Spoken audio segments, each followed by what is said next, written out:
So what we do, we stand here, aim is to do a straight jump and tuck. I spot about 45 degrees above eye level. I bring the arms down, it's a straight jump up, and then I'm bringing my knees up to my chest. Not my chest down to my knees, because that's counterintuitive to the direction of the rotation that we're doing.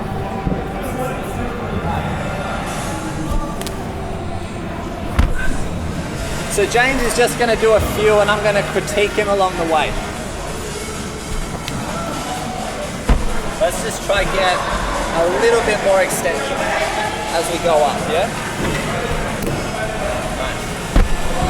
Now, as well as the extension, work on keeping that spot going up to the peak of the flip.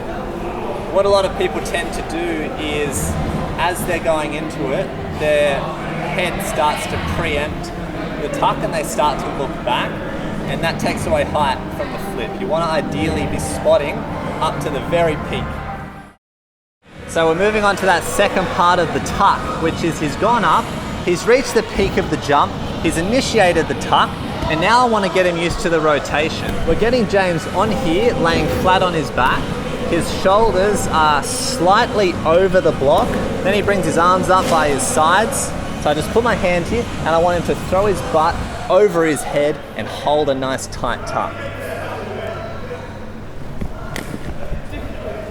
Sweet. My only critique would be to just really try and get the momentum going from the start. It's extremely hard, so it will feel like you're going very slow, but if you can generate momentum from this, nice.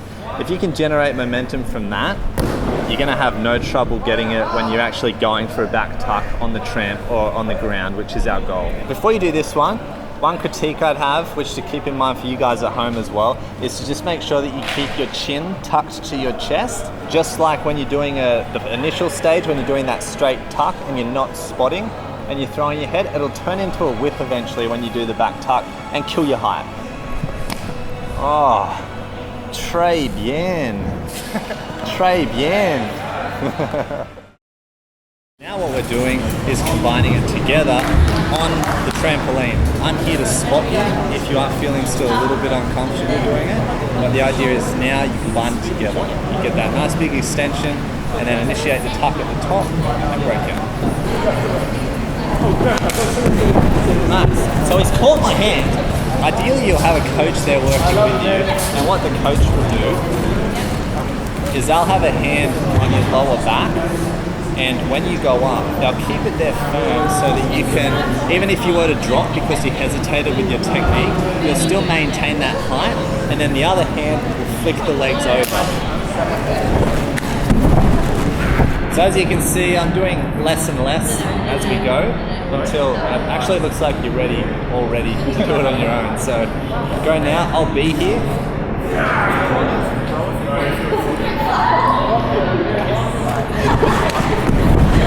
The only tip I would give you would be to hold the tuck and don't break out too early. That's why you kind of landed and moved a little bit forward. You just need to hold the tuck.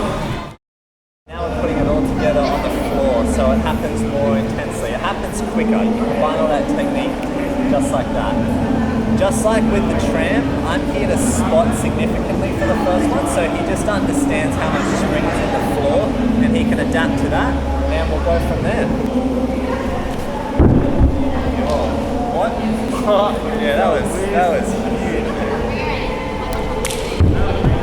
Nice. So, James is gone. He's coming back. The only issue with that was I took away a bit of the spot, so that it was more on you throwing the legs over, and you just came out of the tuck just a little bit too early, and that's why you landed like that. Same thing as on the tramp, just hold the tuck tighter, hold it for longer.